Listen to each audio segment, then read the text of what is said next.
Hello, folks, and welcome to episode 1 of the Chatzovers. I am your stalwart host, Alan Ibrahim. I'm not joined by Magellan just yet because I'm here to introduce what we're doing with this first episode of the Chatzovers. If you're not aware, Magellan and I piloted The Leftovers over on our Patreon, which is patreon.com/chatspod, several months ago, back in PilotChatz episode 45. We watched The Leftovers pilot. We had a full discussion of it, and that is originally where we decided we wanted to watch the show. That being said, while we did rewatch the pilot for this episode of the podcast, we didn't have too many new thoughts on it. So the way this episode is going to be formatted is, what you're going to hear after I finish talking here is that original PilotChatz episode. This is for folks who aren't patrons, and maybe to entice them to consider trying out our Patreon. Again, patreon.com/chatspod. And if you are a patron and you have already heard that discussion, then I recommend you skip ahead to a timestamp I will be listing in the description. It should be about 50-something minutes into this podcast. So while the episode file may look very long, that's because we're including the full PilotChatz episode. And after that, we have brief thoughts on our rewatch of the pilot, and then we roll right into our discussion of episode 2. So with all that being said, please enjoy our PilotChatz discussion of The Leftovers, Episode 1. Hello and welcome to PilotChatz, the show where we pilot television. Is that how you want the intro to sound? Or do you want to do another one? I was totally willing to let that just be the intro. Fuck! No, that's the intro now. Too bad, it's Patreon, they don't care. Do it again. Do it again! Do it again. I'm going to be annoyed when I'm editing if that's the intro where we interrupt it. It's the pilot show. Oh, crap. Do it again. No, PilotChatz. No, do it again. Hello and welcome to PilotChatz. Alan, that's Magellan. Do it again where it's like just a clean intro.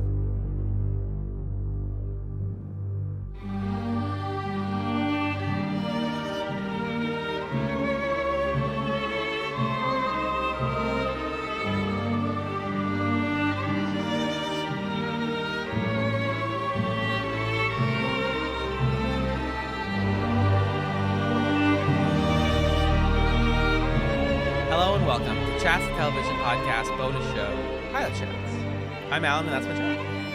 Hello. Hello. Hello. Magellan, how do you feel about mass death? It's not great. As of the last couple years, I have an opinion on mass death. I can say that I am one of the human beings throughout all of human history who feels a certain way about that topic. Do you like it? No. It's all right. Yeah, it's February now, Magellan, and It's colder than ever. I spent all of last weekend indoors. Yep. I miss people. I miss my friends, and I miss not worrying about a deadly virus. Sometimes I wish we talked about more plague shows. But would that be kind of inappropriate? Well, we talked about The Stand right at the beginning of COVID, so oopsie. But we're here to talk about a different sort of show, about a different sort of mass disappearance, if you will. It is 2014's adaptation of the Tom Perrotta novel, The Leftovers, HBO's series that aired from 2014 to 2017, and it stars Justin Theroux as Kevin Garvey, the father of a family who are dealing with the aftermath of an event known as The Event. I think it's actually called something else. But October 14th, 2011 in Universe, 2% of the world's population spontaneously disappeared all at once with no trace of where they were or who they were. And it is about the leftovers, the people who weren't disappeared, and how they've learned to cope in the 3 years since. We watched the pilot. Magellan, you have not seen The Leftovers before, is that correct? That's correct. I always in my head conflate The Leftovers with that series of novels Left Behind. That's like about the teenagers post Christian rapture type thing. So I thought it was like that. And it's not, but it's not either. It definitely knows what it is evoking when they say stuff like that. I watched The Leftovers or at least I watched 2/3 of it. It went for 3 seasons. I never watched any of the 3rd season, but I watched seasons 1 and 2 as they were airing. I think. Is there a reason you didn't watch the 3rd season? No. Okay. So 2014, I'm watching shows, but mostly on recommendation from like film and TV critics. That's what got me into the show, and the premise is awesome. And David Lindelof was a co-creator on the show, the guy who worked on Lost. So I was like, oh, a Lost mystery show, but one that actually sounds good and not stupid. 2017 though, I had started Fireside Friends, and I was very busy, and I was in my post back, so I wasn't keeping up with a lot of the shows I was watching. I see. That makes sense. I was just talking to you and Ryan off pod between our PilotChatz recording about like 2018 feels like a weird blurry year for me, and I think it's actually like 2017 to 2018 where like that's exactly when I was doing my post back, and so I just kind of like put new shows to the wayside, and I don't even remember what media I was consuming at the time, really. Well, we were doing the podcast. Yes, that's true. I was watching a lot of Farscape. That's absolutely true. Yeah, and so I was I was busy and whatever we were watching. Yeah, and finishing. Yeah, actually, no, Buffy would have been done by then. So it just didn't occur to me. I don't even know. I don't think I remember it even coming out, or I was just like, I don't think I care anymore. Even though I liked both seasons 1 and 2 a lot, I think the show gets like a linearly better as it fleshes itself out and like builds out its universe. But man, is it heavy, dude? You gotta throw some sort of warning up top, and they kind of do. But let's like. This is a show about people coping with a mass disappearance, a mass loss of human life. And what does that mean? And how do you progress? That's on a fundamental level. That's what the book was about. And that's what the show is about. How did you feel about it? I really liked it. I thought it was incredible. And it was like strange to me how relieving it felt to watch a show that was dealing with this sort of subject matter in a manner as directly as it does. Because at first I was like upset by it for obvious reasons. But unlike The Stand, which takes a global pandemic as this sort of like whatever set dressing it wants to do in order to tell the story of Randall Flagg's good fun times in Las Vegas, or whatever The Stand is about. Unlike that, The Leftovers is like, no, it's society is still trying to be the way it was before, but they're dealing with this like huge elephant in every single room, which was really, I felt really connected to it because I think we're at a phase of the COVID pandemic where things feel like that all the time. Like this feels like a very 2022 show. Yeah. And I think for me, the line that really got me there was when they're talking about the police and the mayor are talking about this like parade that they want to throw for the 3rd anniversary of the event. And Kevin, one of our main characters, says to the mayor, nobody's ready to feel better. They're ready to fucking explode. And like, that's what it feels like to live in 2022. So I really liked the show for that reason. And I was also kind of like noticing and troubled by the fact that when they say 140 million people died in the event, I was like, okay, but can you measure that in COVIDs? How many COVIDs is that? How many COVIDs is that? Like that's like a unit of measurement for me is okay, sure. 140 million. So that's what, like 20 COVIDs, something like that. Got it. Yeah, exactly. And also the fundamental difference as well being we know what killed people from COVID. It's COVID. But like they on a basic level do not know why or how these people disappeared. There's a lot of background television and news punditry about like, was it an act of God? What do scientists think about it? We have to believe in science, but science has absolutely, for sure, no idea why this happened. And I think that's where, you know, people can be hesitant hearing about this show. And it's also its connection to Lost is like, oh, they're going to have to answer this. They cashed a check, blah, blah, blah. Stuff that I've literally said about other mystery shows before. You know, when we talk about like, the supernatural stuff in Yellow Jackets, it's like, well, now you have to, you're cashing a check, basically. And what I really, really appreciate about The Leftovers is there is no expectation that question is going to be answered, because the point is that you can't answer it. And no answer will be satisfying enough that you'll be like, oh, that's what it was. Oh, it was a virus. Or like, oh, it was God. Like, but in the universe of the show, everybody so desperately wants there to just be an answer.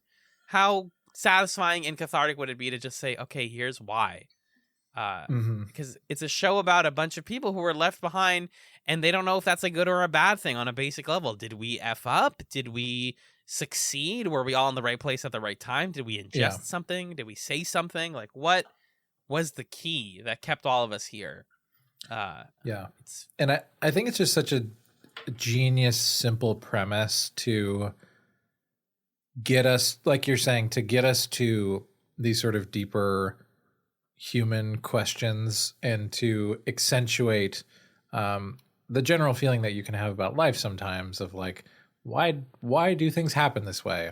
I don't know. They do. Anyway, keep on living. And this show is kind of that times a million. Why did 2% of the world's population die? I don't know, but we're still here, so we have to make sense of it or ignore it or whatever. And you get to do all that without having to like explain it or say, and here's how it happened, or show it happening or whatever. You can just say it happened. Anyway, 3 years later, the story starts. And I think that's like really engaging, and it works for me that it's almost just a hand wave of like, I don't know, we just want to tell a story in a world where everybody is like trying to sort through this shared traumatic experience. So that's what we're doing. Yeah, 3 years is enough that, you know, like if the show took place where the first scene did, where the mother is like, you know, witnessing it happening, which is an incredible choice to start your show at the moment, and then go snap fingers, 3 years. Right. That's them saying it's not about the event, it's about people coping with the event. Yeah. That's why you shouldn't care about why it happened. It's because it's not, that's answering that will never make you feel like you understand these people better or that you feel satisfied. It's just, the show is not built for that. It actually distances you from understanding their experience because they don't know why it happened.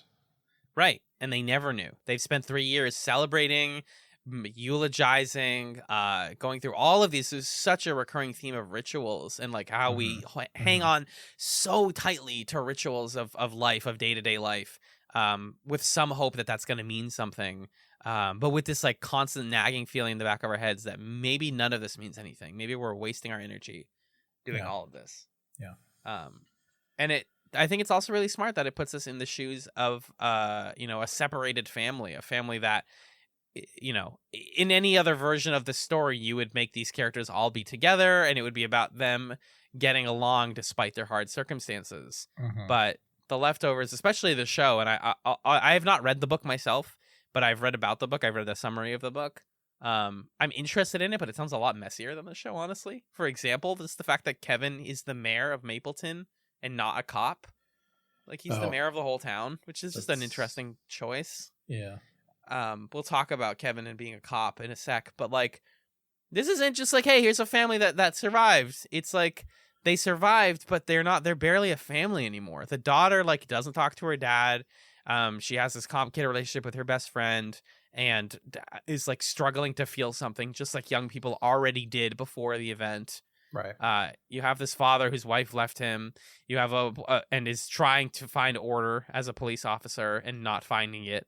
It's just people all seeking answers and seeking feeling. And then you have the wife, Lori, who we learn is his wife at the very end of this pilot, who joined a really interesting faction that I'm excited to talk about, the Guilty Remnant, who are basically like survivors who want to, we don't really know a lot about what their overall goals are, but it seems like the general gist is like, don't forget, don't ever let the event leave your mind. We are the constant reminder that it happened. And so she's a part of that. They're a group that don't ever speak out loud. And then you have his son, Tom, who is joined this like full on compound, scary cult, the cult of Wayne, who is a magical faith healer man. And, you know, that's where we get a little bit interesting. That's where the show kind of twists its supernatural thing in your face a little bit. I'm curious, first of all, which of these plot lines resonated with you the most? That's a really good question. I felt that I could best understand Kevin, even though the stuff with like, I have very mixed feelings about the cop stuff. And then I can sympathize with Jill and like understand what she's going through, even if I don't necessarily like feel as connected to her story. And then the son, what's the son's name? Tom. It's like, what are you doing, Tom? Yeah, that one's a longer tale. Not a longer tale. It's mostly contained in season 1, but like there's not a lot of answers there right now. There's nothing to like chew into right now. Right. At least nothing explicit. Yeah, and then Lori is kind of, I just have a lot of questions. I'm interested, especially by the end of the episode. It's like, okay, now I know that she's connected to other characters, and it feels like that's right now presented more as like a hook than it is something that they've explored. So I think it's also just this episode explores Kevin and it explores Jill, and it doesn't really explore the other two quite as much. Yeah, I think the little bits of Tom that we get are mostly like implying things that you could put together that'll be made explicit later, like his interactions with Christine, who is a young girl who lives at Wayne's compound, and he like brings her food and recounts The Bachelor to her. And you're like, what's going on? Why is there just like a girl at this guy's compound? But like, I don't know. You know how cults work. It's about as weird as you think it is. And Wayne talks about like, hey, a lot of bad stuff's gonna happen soon. So you know, that also ends up just being about faith. Like the brief things that we see of Tom are just that when he was in college, he saw 2 people jump off of a building after the event and was so shooken by that he dropped out of college and joined up with the cult of Wayne. Right. Which again is this cult that believes in this guy, Wayne, who can heal you. He's a healer. But yeah, let's talk about our buddy Kevin Garvey, played by the homie Justin Theroux. And his role as a sort of like attempt to be an arbiter of the law in a world that has no interest in order or any sort of stability like that. People have mostly accepted that order doesn't work, and then we have to like let things be chaotic. And he's a cop. They chose to take him from being the mayor in the book to being a police officer. Yeah. And it's one of the rare examples where I feel like they knew, like a lot of times shows especially will make characters cops because it gives them access to a lot of investigation stuff and it lets them use a gun in public. And, you know, it's a relatively easy narrative thing. But I think Kevin being a cop specifically is like, he wants to feel like he has control. Yeah. And because he knows he doesn't. And he's desperately trying to avoid that. He's a heavy drinker. You know, he is like constantly out of it. He feels very detached from the world. He has these dreams and these visions of animals. I think they mentioned his father at one point, his like complicated relationship with his father. And he had one of the most interesting moments during the event, which was we learned by the end of the episode that he was having an affair, and the woman that he was in the middle of having sex with disappeared mid-coitus. And then his actual wife Lori left to join the guilty remnant. So Kevin is without any sort of grounding or family or anything. But again, all of his family is alive. Like, so in a way he has this privilege as opposed to a character who will only get a peek at, but I really, really love. She's actually my favorite character on the show, which is Nora Durst. Nora is a character who lost her entire family. She lost her 2 kids and her husband. And you get the sense that the town is like not parading that, but like mythologizing that. Like that has to somehow make her more like intelligent or aware of things because she lost more people. Yeah. And the mayor says she lost her entire family, Doug. She can say whatever the fuck she wants to. Yeah. Like, and it's just that it's that simple. Like to her, it's just, she tells this beautiful story towards the end of the episode about like, I had a really great day with my family, and that wasn't the best day of my life. The best day was afterwards when we got sick, and we were all just sick together, but at least we were alive, and at least we knew where we were. Yeah. And then they were all gone. And I just find that so fascinating. I find Nora to be such a captivating character. I think it's a lot of it is the performance of Carrie Coon, who plays her, and is just like an incredible actress. I think she brings out a lot of that character. And yeah, she's interesting. You'll also see, interactions with her and like Christopher Eccleston, who briefly makes a cameo in here. Christopher Eccleston, the doctor guy, the guy who is like, "Oh, officer," like he's yelling at all the people in the crowd. And he's like, "Hey, Matt," his name's Matt in the show. Like they have a whole thing, and it's like so fascinating. I don't know. I don't want to just talk about, we thought this was really good, and I know that the show gets better. But I'm wondering what else there is plot-wise in this. I guess we can talk a little bit about the Guilty Remnant and sort of what we think their whole deal is. Yeah, well, I kind of want to talk about, I want to stick with Kevin for a bit, because I think there are two crucial things that happen in this pilot episode related to him that I think are worth unpacking. The first is like one of the early moments that we're introduced to him. He meets a dog walking around the neighborhood, and he's like, "Hey buddy, come here," and then witnesses a guy shoot the dog, and he then spends most of the rest of the episode with the dead dog in his trunk. He tries to return it or tell the owner, and that's a whole thing, and she's like, "I don't even care." And then he runs into the guy who shot the dog at the bar, and he's like, "Hey, why'd you do that?" And then we learn at some point, somebody talking about this rumor that there's like wild packs of formerly domesticated dogs who are now like ownerless, or they were driven mad by witnessing the event happen. Right. And then he runs into a pack of dogs, and they maul this like vision deer that he'd been seeing all day. Yeah. And the episode ends with him doing what his daughter thought he couldn't possibly do, which is he joins the guy in shooting at the dogs. And I like that, to me, was just such an incredible motif and way to characterize him and like witness in real time what this world is doing to people, and just like what it looks like to break down and to, as he said, fucking explode in this environment. And what a good parallel to the beginning of the episode, like you said. I think this is an incredible pilot. Yeah. To speak to it as a pilot, I think it has a loop narrative. It starts with the event and then ends with people like realizing that change doesn't just happen. Like the event didn't change certain things, and also it did fundamentally change other things.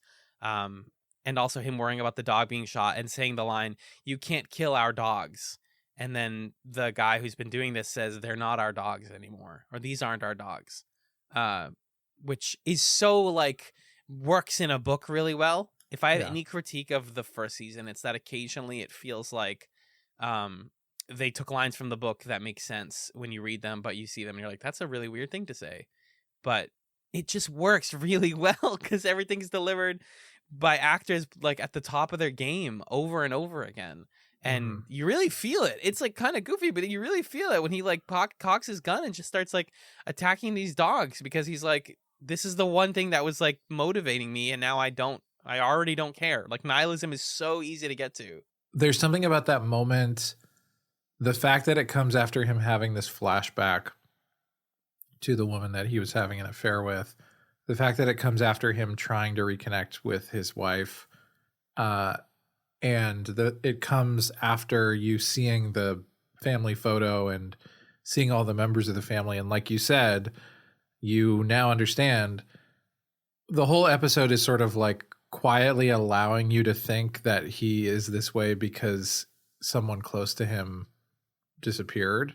Like, oh, there's no mom, there's no wife, maybe she disappeared and that's why he's unstable or upset.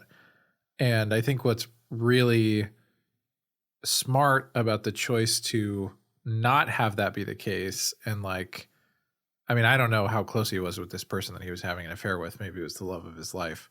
I don't know, but the choice to like not have it be the obvious thing of, oh, my wife disappeared, makes this point of like, this event touches everybody, regardless of who you lost or didn't lose. These people now live in a world where they could start the day saying that you shouldn't shoot dogs, and they end the day just like filling a pack of dogs with bullets. Right. And then the other thing I wanted to talk about in relation to him was the scene at the parade that turns into a sort of riot thing, and maybe that relates to the guilty remnant and stuff we wanted to talk about with them. Yeah, this is one of the like iconic images of the leftovers is a bunch of people of different ages and sizes and creeds, all dressed in all white, never speaking, constantly smoking cigarettes. There's a lot of smoking cigarettes in this pilot, but it's mostly the guilty remnant.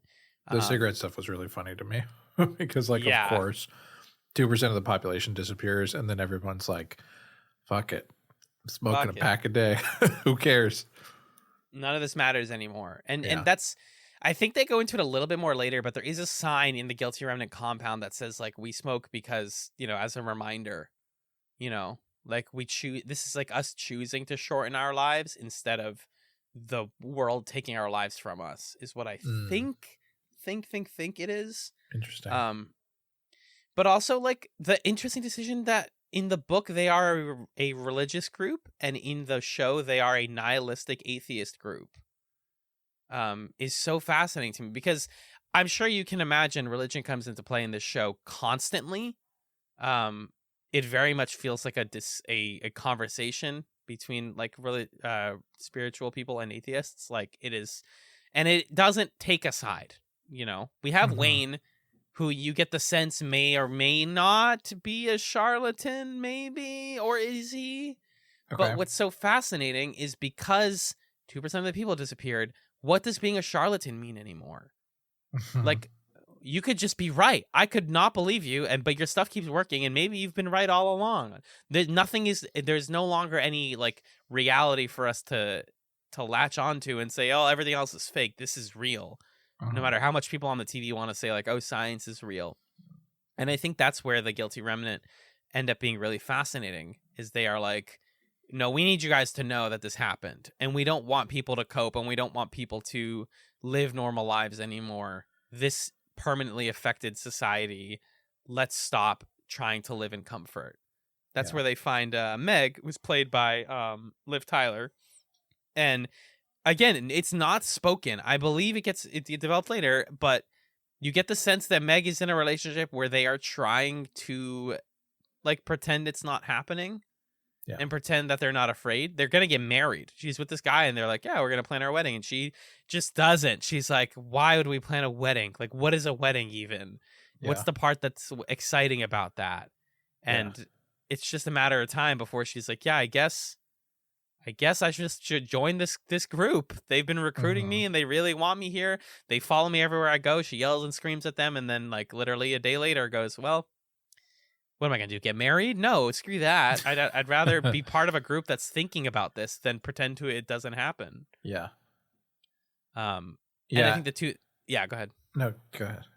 The two main faces of the remnant that we see in this episode are Patty and Lori.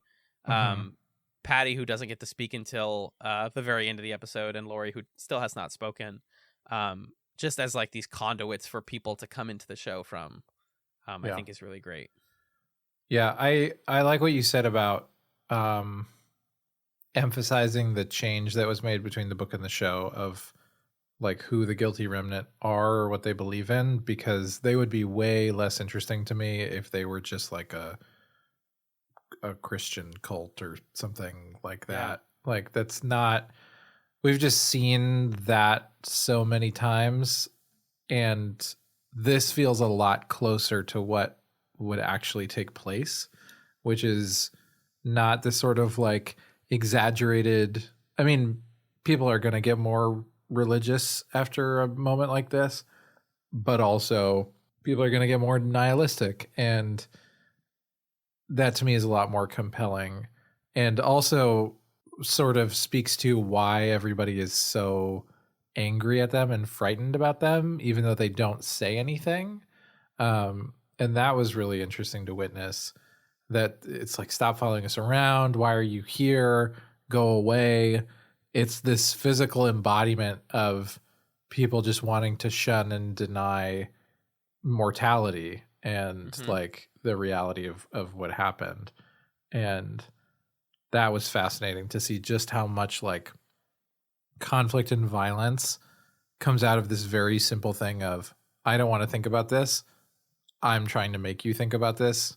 No. Now we're going to fight.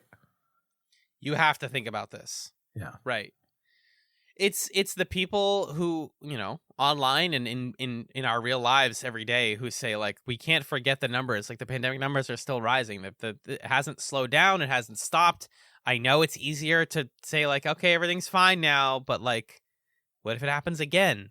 Yeah. What if, how much do we not realize? Like, this pilot really doesn't explore the weight of 2% of the population. I think it's the emotional weight of it, and it focuses on who survived. But, like, I don't know. The one hint at it is there's a TV broadcast at the end when Kevin's watching at the bar that shows the celebrities that got taken. And I thought it's so funny that the last one it shows is the Pope, and there's a guy in the bar who goes, okay, the Pope I get, but Gary Busey, like, why? And it truly puts right in front of your face, like, things like a deadly virus, things like a rapturous event are not actually choosy. They're not selective, but are they? You know? Right. Because in our day-to-day life, we worry so much about, like, why, and survivor's guilt, right? Like, why did we make it? Jill is a character who feels like, I'm just trying to be a teen girl, and I had a family, and everything was normal. Like, everything fell apart around me, separate from what I did. I didn't even do anything about it, and it all happened. Like, how is that fair? How am I supposed to just continue being a teenage girl? Right. So, it's a lot of that too, which I find so interesting. And speaking back to the Remnant, like, that scene at the big, like, fair or whatever, the parade, that turns violent so quickly, definitely felt like, protests, either racial violence protests or like anti-COVID restriction protests, where people just people don't want to talk about this. They come with aggression. The Remnant just comes there to hold up a sign, and people don't yell at them and then immediately throw down hands, like, not even questioning it, because they're like, no, I don't even want to hear about this. Right. It really makes you, I think it really clarified for me what some of the animating forces were behind the violence that we saw, especially in 2020, which is what you're saying of, like, people don't want to be made to think about things that make them uncomfortable or make them feel guilty. And, like, disagreements over systemic injustice and racism, disagreements over, like, you should make sure to be mindful of COVID or whatever, it all boils down to that fundamental thing of, and I don't know a lot about the Guilty Remnant, so I'm hesitant to, like, fully place them on the side of, like, Black Lives Matter protesters or whatever. Right. It seems like there's something going on with the Guilty Remnant that I would not be supportive of. But it's that fundamental notion of, look at this, I don't want to. And that can, like, escalate and become violent so quickly. And makes it all the more wild to me that this is a show that premiered in 2014 and it feels extremely relevant to 2020, 2021, 2022. It feels like a show that's about us. It's about the time we're living in right now. Yeah. I was really surprised to look up and not realize that there are, like, Leftovers podcasts that started during the pandemic. I mean, the show did pretty well. It got 3 seasons. It almost didn't get its 3rd season. They took a year off and then finished in 2017. People like it a lot. TV critics love it. I was recently reminded of it, and I think this might have been the impetus for us adding it to our pilot list, but Too Long Didn't Watch, the Alan Sepinwall's podcast where he talks with celebrities. They did an episode on the Leftovers where he talked about the first episode and the finale. I'll mention now I completely forget every single thing he said about the finale. Like, okay. Yeah. Full swing, because I knew I wanted to finish it someday. So I was like, I'm going to listen to this and not retain any of it. And so it's like been in my head, but nobody's really talking about that. Yeah, this is way better than like if they made The Stand today, like when they did The Stand reboot or the remake. Yeah. It's like, okay, yeah, deadly virus. We're living through a deadly virus. Like, sure. But like we are dealing with a sudden disappearance that forces us to confront our humanity and how we process grief suddenly. That's the COVID storyline that I didn't realize I needed this badly.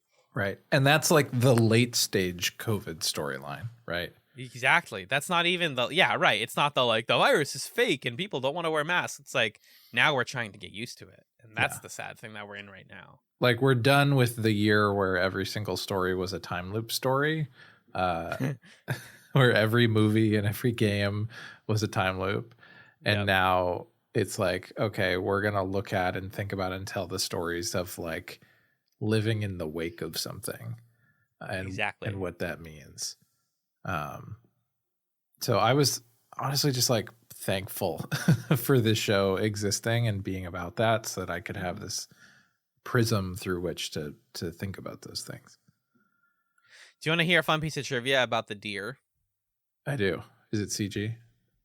I think it is, but that's not the fun fact. The deer was inspired by an experience that Damon Lindelof had when he was walking on the street with his son in a baby Bjorn, and he saw a deer in the middle of the street staring at him. After a moment of fear, where he felt that the deer was not supposed to be there, he realized that in actuality, humanity was not supposed to be there. Damn.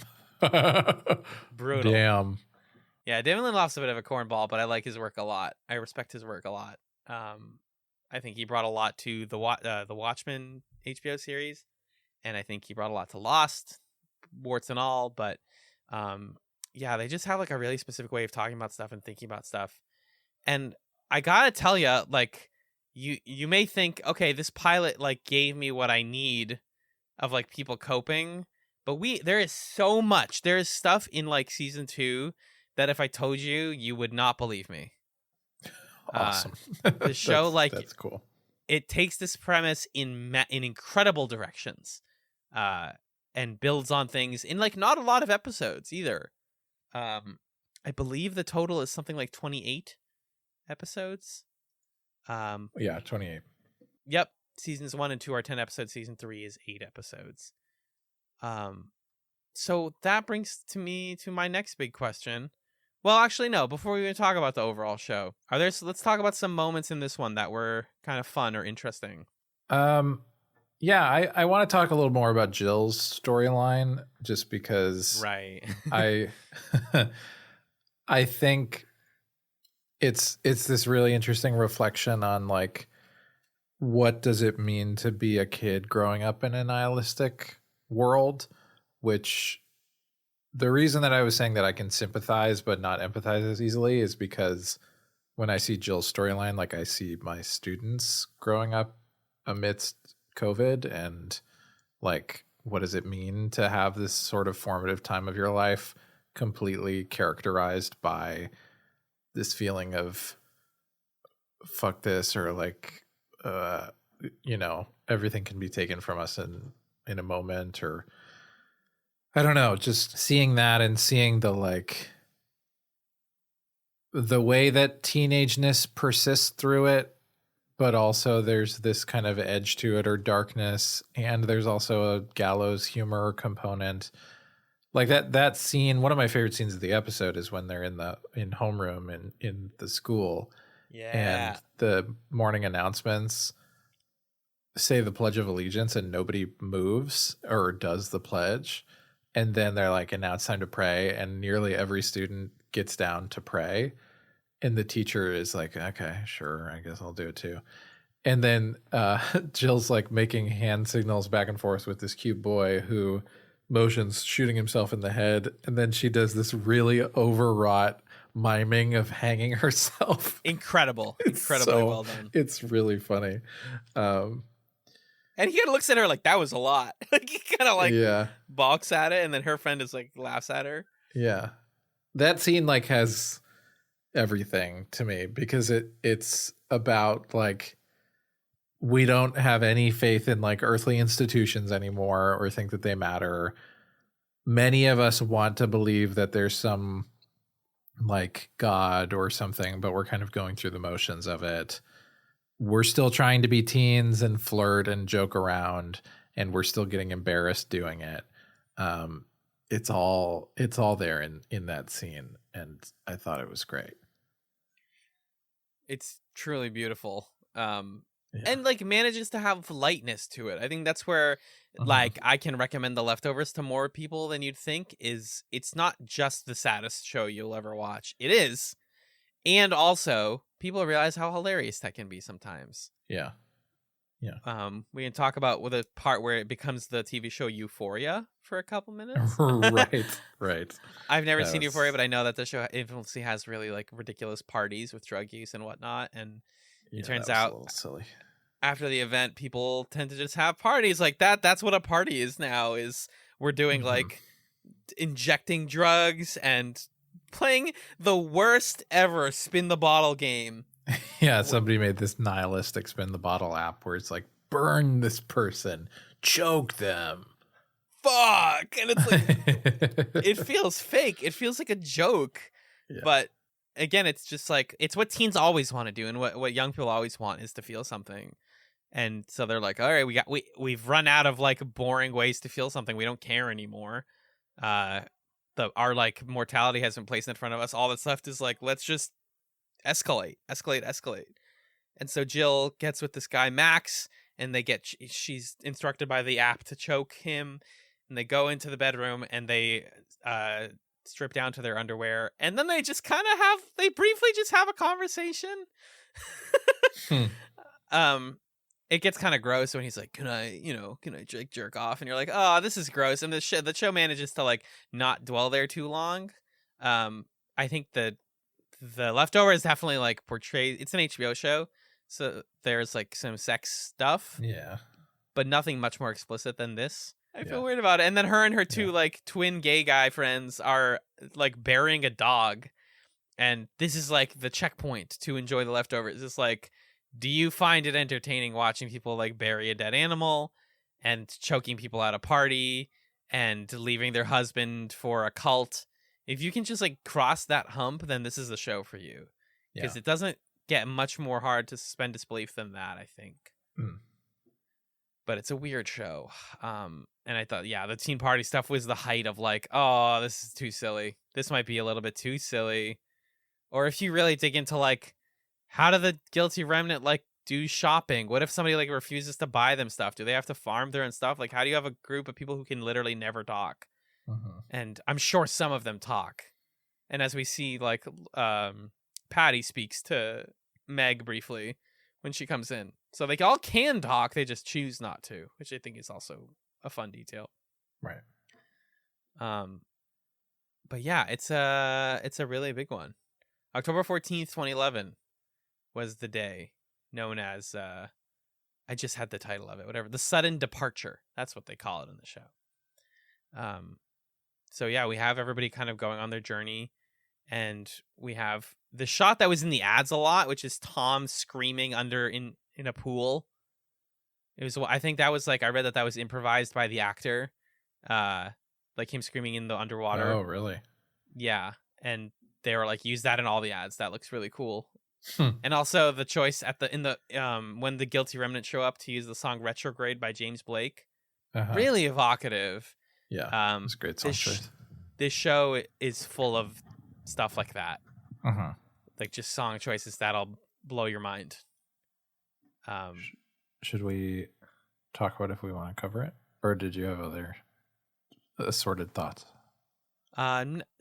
Assorted or sordid? Assorted thoughts. Isn't sordid like naughty? Yeah. Yeah, I have naughty thoughts, which is that even though he's a cop, Kevin's really hot. He's really hot, yeah. It's a problem. Which is, when he had those sunglasses on, that was a problem for me. Yeah, that was a problem. I was having trouble with that. I said, Mom, come pick me up. Yeah, 3 seasons, 28 episodes, modern television show. It's all on HBO. I want to watch The Leftovers all the way through. I would like to finish this show. I think we should wait to hear what people think about the prospect of us covering it. Why is that? Because I want to watch it like now. But I could also watch it week to week. It absolutely has the occasionally busted stuff that we love to talk about. We're like, what the hell, The Leftovers? This is a dumb show. It is amazing when it tries to be amazing. You know, it's got trivia. It's got actors we like. It's got a tight, like amount of episodes. It does actually check all the boxes of a show that we should cover. It's somewhat cult. It's literally about cults. And thank you. And people aren't talking about it as much as they should be, TBH. So what's causing you to want to wait to see what people say? Because I want to watch it myself.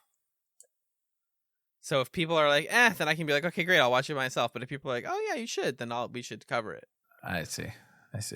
What do you think? I'd love to cover it. I think it would. I think it would be great. Okay. We already have some ideas for the next season or two, but I think we should add it in that case to the next season. Not to add to the next season, I like the season after. We have something in mind for season 13 that's not going to take very long. Yeah. So you're saying season 14? I am entertaining the thought, but I'm also willing to wait longer. I just think what the value to me of watching it is like watching it now at this point in the pandemic when it like is resonant with the experience that we're having, Yeah. Mm-hmm. But hey, maybe the pandemic won't go away anytime soon. And, it'll stay relevant. I mean, my argument just being it's too good for the show is not a good argument. Like I just I mean, not like it's too good quality stuff. Like you saw stuff that was silly, right? Sorry, I didn't mean it's too good quality, but I mean like I want to watch it so badly that I want to watch like 5 episodes tonight. Right. But that's not. I can bite my tongue a little bit. And like this is a show I've always wanted to deep dive too. Like there's just so much. There's so much I can't even explain. Mm-hmm. And I've only seen 2 seasons of it, and I've heard the 3rd season is 100 times more wild. So I think you've convinced me. I think this might be a show that gets covered. I think I had the feeling watching it that I have when it's like we should cover this. Yeah. Sometimes I don't have that feeling, and then I arrive at it later with a show. And sometimes I'm watching and I'm like, oh yeah, let's do this. I think what would deter me if people were like, no, don't. We don't want this. Do not do it. But if the response is people being like, yeah, okay, sure, then I'm enthusiastically wanting to watch it. There is a lot of value in us watching something that we're like, this is really good, we'd like to cover it. And then people say like, I wanted an excuse to watch this. Like, yeah. And this is a great example of that. I want people to watch this show. It matters a lot to me. It's one of my favorite shows. It's in my like pantheon of favorite shows for sure. I don't know where it stands exactly, but it's definitely up there. And you haven't finished it, which I think is also a sell. I haven't finished it. Do you know what happens? I literally know of a scene that has nothing to do with anything. Gotcha. It's like a setting. That's all. But like, God, within those first 2 seasons, oh my God, so much, dude. So yeah, I think it's got enough to cover.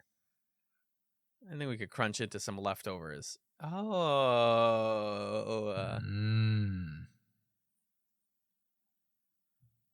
would we call our chat sims? They'd be like leftovers, or like one day laters. Sure, that's fun. All right, I'm into it. Yeah, the leftovers. That was easy. Hit the staples button that says that was easy. Sorry, I didn't mean to sound waffly when I was like, I don't know if I want to cover it. It's really freaking good. And I'm an impatient child sometimes. I mean, I think that's fair, but I also think like that sounds like a reason to cover it as opposed to a reason not to, right? Yeah. Like I'm bursting with excitement to watch this show and I want to watch all of it right now. It sounds like we should cover the show. Yeah. Yeah, you're right. It's like how we watch Twin Peaks and every week I'm like, I want to watch the next one. Like, that's good. I was going to say, that's how I feel about Twin Peaks: The Return. Like, if I could have lived my own life the way I wanted to, I would have watched all of it months ago. Yeah. Okay. The book, I believe, ends around where season 1 ends, if I'm not completely mistaken. So they got 2 seasons of original television out of it. Out of the book? Yeah. And then they just wrote a 3rd season? No, sorry. Only the first season is the book. After that, seasons 2 and 3 are original. Oh, I understand. I worded that really poorly, but yes. 2 and 3 are originals. Fascinating. 2 is wild. The premise, the basic thing that happened. Sorry, I won't be annoying. The Leftovers. It's a show about surviving. Great. I think it survives our vetting process. Stamp to become a future chat show for sure. Yeah. We're not sure when, but we can sort that out. Yeah. As we do more pilots and stuff. Yeah. And it's not that long, 14 episode, or if we want to do season recaps or just what we could figure that out, but somewhere between 14 and a little bit more episodes. It's not too much. That's between 3 and 4 months. Oh, dude. Yeah. That's so fast and good. All right. You sold me on that. Also, they're not all this long. This one's long. Yeah, that would be a problem if they were all this long, but they're not.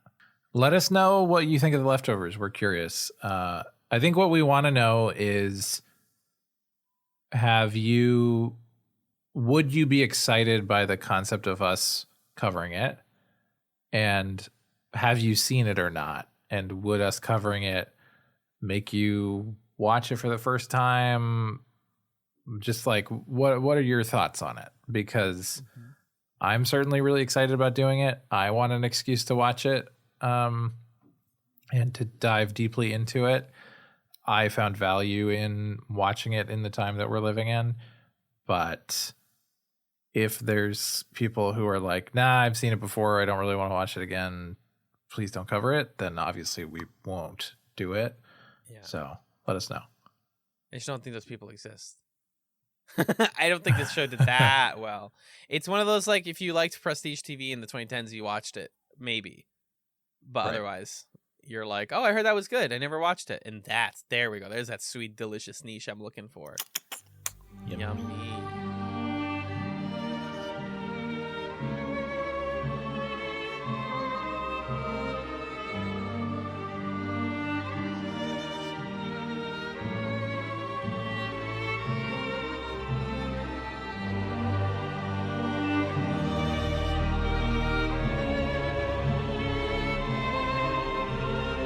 Hey folks, welcome back to the present. We are here talking about our updated opinions on The Leftovers pilot, season 1, episode 1. And now we've rewatched it. And for me, I think this is like my 3rd or 4th time. So I have this pilot basically committed to memory at this point. I'm Alan and that's Magellan still. Hi, Magellan. Hey, now we're a little older and a little wiser and a little cuter. Oh. There's that, because Jack Harlow on Industry Baby. Yeah. Yeah, I immediately knew what you were going for. Still getting cute. Yeah. Yep. Yes. Yeah. Right. I really just wanted to use this opportunity to shout out a couple of small details, plot things, thematic stuff that we liked in the pilot that we didn't get a chance to talk about in that PilotChatz discussion that y'all just heard. And so I'm just going to go down some notes. I want to ask you, Magellan, was there any big things that stood out to you in the rewatch that you were like, this is interesting. I didn't think about this the first time. There were like 3 kind of thematic things. They're kind of discussion points, so I don't know how we want to go about that. Mm-hmm. Let's just hit those in order, because a lot of my stuff is just like, I noticed this thing in the background. I noticed this thing in the background. I liked this music cue and stuff like that. So if you want to like go down those three, I'm into it. There was a line or an exchange of lines that really stuck out to me this time around, which is when Tom is bringing the senator to see Wayne, and he has that line where he says, you don't need to feel so burdened. And that really strikes the senator. He seems very affected by it. Yeah. And he says, is that what you say to everybody that you drive there? And he says, no, sometimes I say abandoned. And I just thought that was an interesting framework through which to look at all of the characters in this show as like, okay, is this person feeling burdened or abandoned or both? And it feels like you can kind of trace everybody's struggles and the things that they're trying to figure out down to those two things, I think. And whatever that burden is, like the burden of guilt, which the guilty remnant kind of voluntarily take on or stare in the face of, the burden of like having to figure out what to do with your loved one's stuff, or how do you live a life without this person, or feeling burdened by the fact that maybe you didn't like them very much and now you have to pretend like they were special. And then of course the abandonment stuff. Kevin, we sort of figure out he's someone who seems burdened but really feels abandoned by his wife, and that's like what we realize about him by the end of the episode. So I don't know, I just thought that was like an interesting pair of feelings to look at people through, because the show is exploring, what's that word when you're trying to, grief. It's exploring grief in a way that's a lot more nuanced and honest, I think, than we see in other places, where it's sort of allowing grief to include negative feelings, or like kind of ugly feelings, or things that we don't really want to share or show to people. Right. Things that we don't understand even, or don't know how to name. But I think feeling burdened and feeling abandoned represent that sort of wider spectrum of grief that the show's trying to explore. Yeah, and exploring it through the different members of the Garvey family, I think specifically has been like really interesting to me. That moment that I didn't even pick up on, like the parallels in this pilot, was Kevin smashing the portrait of his family with his wife, like specifically the part with his wife in it. And then at the end of the episode, Jill like pulls the glass out because she needs that. She needs a sense of normalcy. And we'll talk about Kevin coming back, and now it's his turn to seek a return to something that feels normal and graspable.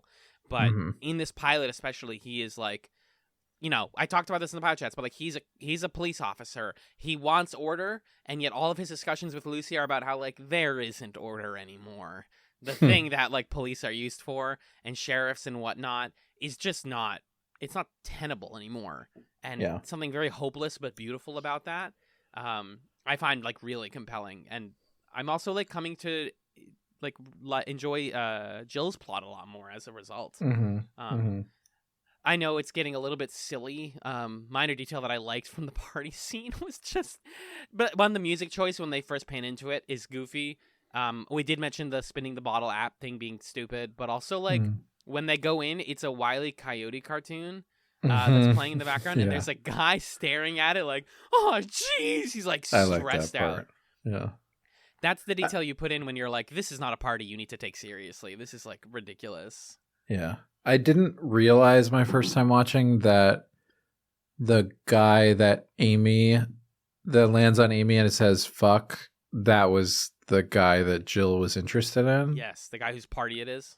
Yeah. I didn't see that the first time. So there's, some tension between the friends there. Big time. And when Jill goes to the bedroom to do choke with the other guy, he mentions that it's the host's sister who was also like whisked away. So he's like, oh, did she leave like on purpose or whatever? And it's like it's even weirder. It makes Jill's reaction there make even more sense, that she's in the bed of a young child who was taken away. And it's like, I don't know how to feel right now. How would I ever feel a sort of like sexual attraction to anyone at this moment? This doesn't make any sense to me. Yeah. And also, like, they don't really linger on it, but it's that guy that she choked out is like unconscious. He could very well be dead, and that could be a plot point that comes up later. I don't even remember, but I just thought it was funny that they were like, okay, she choked him out, and we're gonna move past that. She choked him to unconsciousness?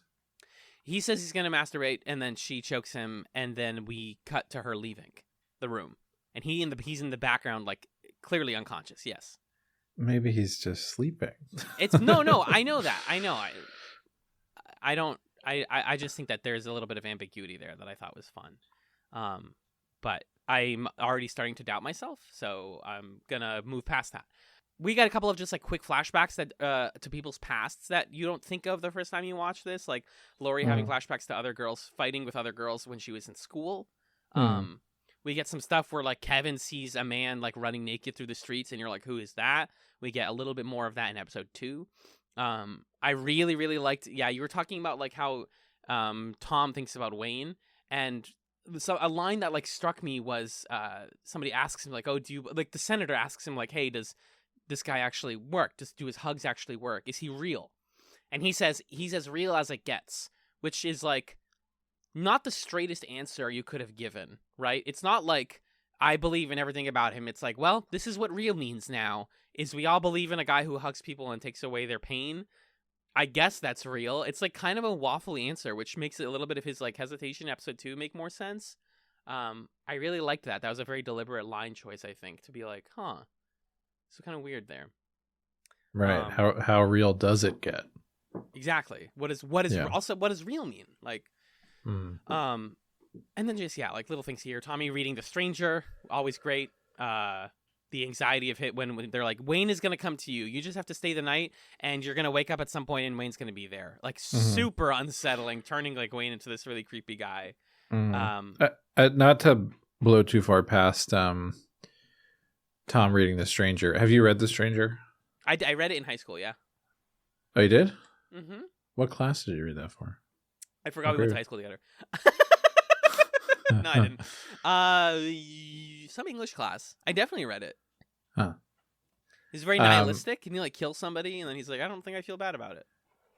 Yeah, basically, towards at the very beginning of the book, his mother dies, and he doesn't know how to process that grief or feel about it. And then he shoots somebody, and then the rest of the book, he's like, I don't know, man. Like, I'm not sure why I did it. That's really on the nose for Tom. Yeah, almost like distractingly on the nose if you've read the book, I think. Because that's like, multiple characters do that. I mean, that's what Kevin does too, is he shoots dogs and then he's like, I don't know. This is bad, maybe. Or the people punching each other at the parade and stuff. There's a lot of characters who do the sorts of things that the protagonist of The Stranger does. Yes. But it's a little silly for the show to be like, look, The Stranger. Okay, anyway. He shoots a guy. He doesn't care about it also. Yeah. Quick hits here. Liv Tyler, I keep forgetting her character's name. Meg's fiance, literally singing the song Let's Stay Together by Al Green when he's in the car. That's 2 on the nose, actually. I didn't realize what song it was the first time, but like, their marriage is not going to last very long. And some writer was like, yeah, let's have them sing Let's Stay Together, this like romantic, kind of sexy, funny song. It was kind of fun. It was like so on the nose that it felt like that would really happen, in the way that sometimes people are very artlessly on the nose with people. Yes. Like when the song's like, some people break up, and then he looks at her like, this is going to be, this song being on is going to be awkward. Yep. When they're burying the dog after the party, they pan over to a bunch of Muslim women sitting on the porch, wearing hijabs, just like staring at them. Really brief shot, really weird. I think Faith is going to come up every single episode of this show. Huh. of course. Related to that, the comparison between humans and dogs, dogs immediately accepted that things are chaotic. Humans refuse to accept it and want answers more than anything else, which is what the Leftovers fandom is, and also what every character on the Leftovers is. So I love that. The Corinthians passage that plays in Kevin's dream on the radio that the caller talks about, he's like, oh, Corinthians 8. It's the one about the resurrection of Christ. So again, religion, rapture, resurrection, it's all there. And my last note, just a funny one. When they're at the parade at the end of the episode, and right before like the fighting happens, Mayor Lucy sees a clown, and they're like, "Oh, why is there a fucking clown here?" And they're like, I don't know. We invite the clown to every parade, and she's like, "Not for this one, dude. Not for this one." Super funny. Pretty funny, yeah. Because there is like value in having like not levity, but like I'm sure the kids could use a distraction. Maybe some of them need to be distracted. That's like what this is about.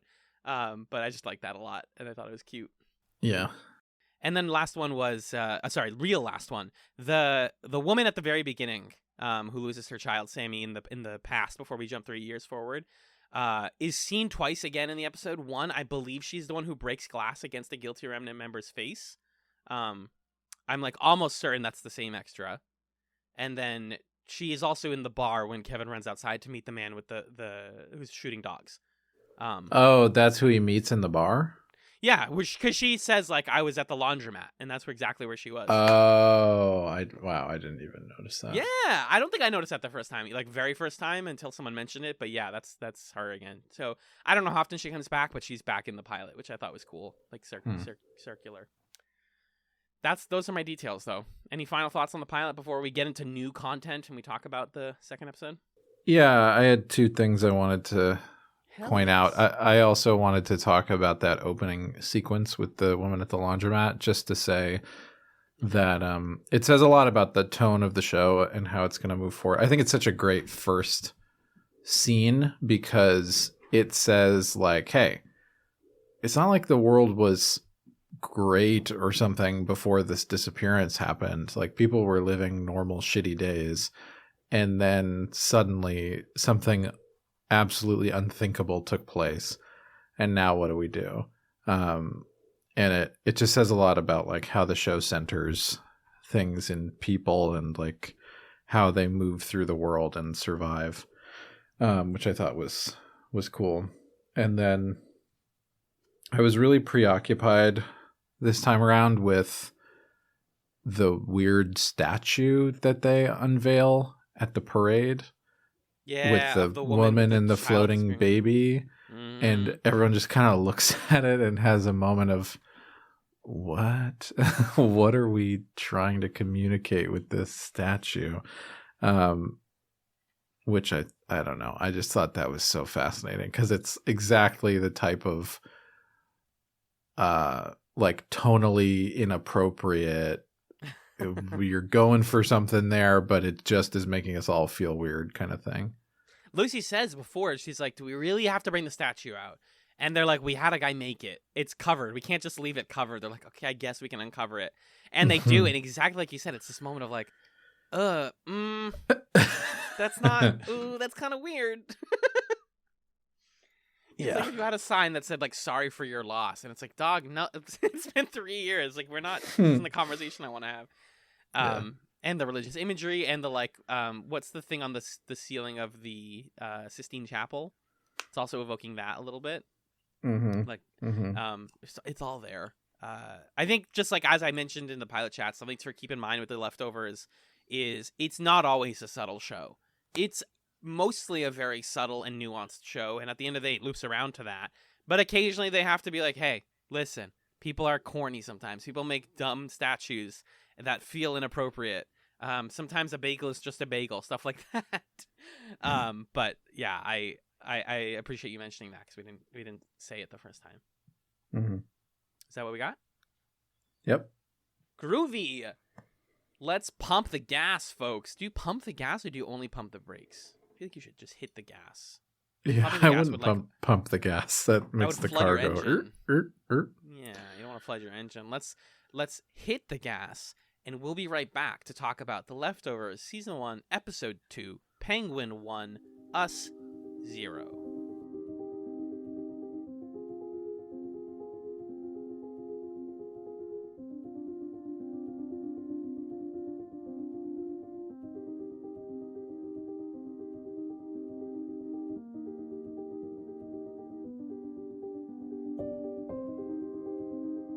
Welcome back to the Chatzovers, folks. I'm still Alan, and I am still joined by a man who brought all of his professional clown gear to the worst possible event for the occasion. It's Magellan. Honk honk. Honk honk, your family's dead. Oh. I'm like crying, you shoot the squirt like flower at my face. Like, weeping. Yeah. You got big shoes. You jump into a car. Like So we're back. We're talking about Penguin 1 Us 0, which is the second episode of The Leftovers. This was written by Damon Lindelof and Kath Lingenfelter. It was also directed by Peter Berg, like the pilot, and it aired July 6th, 2014. Magellan, can you do me a favor and tell me what happened in Penguin 1 Us 0? In this episode, in the wake of a series of disturbing encounters, Kevin pays a visit to a therapist. Tom finds himself in a precarious situation with Christine, a favorite of Wayne's. Ew. A frustrated Meg is asked to part with pieces of her past. Jill and Amy tale Nora Durst, who became a local celebrity when her entire family disappeared in the departure. John, what did you think about Penguin 1 Us 0, bud? I want to know. I thought it was good. I mean, I like The Leftovers. It's a good show. It's very engaging. I think there are some really brilliant ways that the show is taking its premise and building on it and reflecting on grief in ways that aren't just characters talking, but there are also some kind of interesting symbols or visual moments. This episode also like introduced a surprising amount of new stuff, I felt like. Yes. Which is I feel sort of neutral about right now. I'm kind of curious where it goes. But I didn't expect to like learn more stuff about Kevin in the way that we did, or for the Wayne stuff to take the turn that it's taking right now. So the show like kind of surprised me in the ways that it isn't really as like patient or grounded as I was expecting it to be, which isn't a bad thing. I think it's still a pretty good show, but it's just a slightly different show than I think the pilot sold me on. Yeah, it's the challenge with having such a strong pilot is that it's often very, very difficult to match that quality for an entire series. I think it's like 1 in a million when shows can do that. And I don't think that this episode is bad. I think it's quite good, actually. But it has the difficult task of saying, okay, here's all this cool, evocative, moody stuff from the pilot. Now we have to tell a story with like a beginning, a middle, and an end, and some mysteries and some characters. And we don't even have all the characters yet. We still don't as of episode 2. So like we're building a house, and it starts with a foundation, and some of it I feel like is kind of like rushing to get us places that we're not like into just yet. But I'm excited to see where it plays out. So as opposed to our usual chats format, we're going to be going back to our old chats format of going character or plot by plot instead of like scene by scene. Because I think that The Leftovers just benefits and is very much a like, in this character's plot, this happens kind of show. So let's talk about the raid that opens this episode. The raid on Holy Wayne's compound, and the really awkward police or detective scene where they just give you the exposition dump that you truly thought would have taken at least a season to deal with. And they're just like, here's 2 detectives. Holy Wayne, he is a charlatan. You know how I said in the pilot, like, he might be a charlatan. He is, or at least, to be clear, as the detectives understand it, he is. They have no evidence that any of the stuff he does works. So to them, it's just, he is a man who is a predator who keeps a cadre, a harem, if you will, of young, specifically Asian girls that he sexually assaults. And that's like what he does. And he's a bad person, and we're going to send the FBI after him. What precedes is a like staggeringly violent, very intense, not okay for TV, I guess, like it's just very violent FBI raid on the compound at night, which, I mean, how did you feel about this? This was a lot to come right up front, yeah? Yeah, it was intense. I mean, I think it's meant to be that way. It has to be that way in order for us to be comfortable with the action that Tom takes, which is killing one of the guys raiding the place. Yeah. We sort of, as an audience, I think, need to see that guy call Christine the C word and say, I'm going to fucking kill you and all that stuff in order for Tom to shoot him and for us to still feel like, okay, Tom was justified. Like, was maybe justified, or at least I'm not like passing judgment on Tom, but also now I know he is like in the shit. And even if he has misgivings about Wayne, which he clearly does, he's stuck in Wayne's world. Fuck. Take the whole episode again. Hello and welcome to... No, I'm just kidding. We got there. Party on. He's stuck in Wayne's world. Yeah. Really and he's going to have to deal with that. So, I don't know. I was kind of curious I thought there were going to be other characters who are kind of like the Wayne squad. But we really only met like that one lady that we see later in the episode. And I thought Wayne was going to have like a whole cult thing, but I guess we can't have like two cults in the same show. So I don't know. The plot kind of is doing stuff that I wasn't really curious for it to do. And it's kind of turning Wayne into this fucking like creepy, it's just like a lot. But I think this scene serves its purpose, which is to tell us Tom is in big trouble. He made a choice that like we can say how we feel about it, but we're not damning him as a result of that choice. But he may be damned just because of its consequences. Yeah, and I think one of the people who worked on The Leftovers, Patrick Somerville, he's also the showrunner on Station 11, which is a show that has cults as well. And the reason I mentioned that, it was on a recent episode that I listened to of the Station 11 podcast. They were talking about two different cults on that show, and what he was saying was like, when you're like a traveling group of actors, you're like, oh, we're all like really queer and we love each other and really friendly.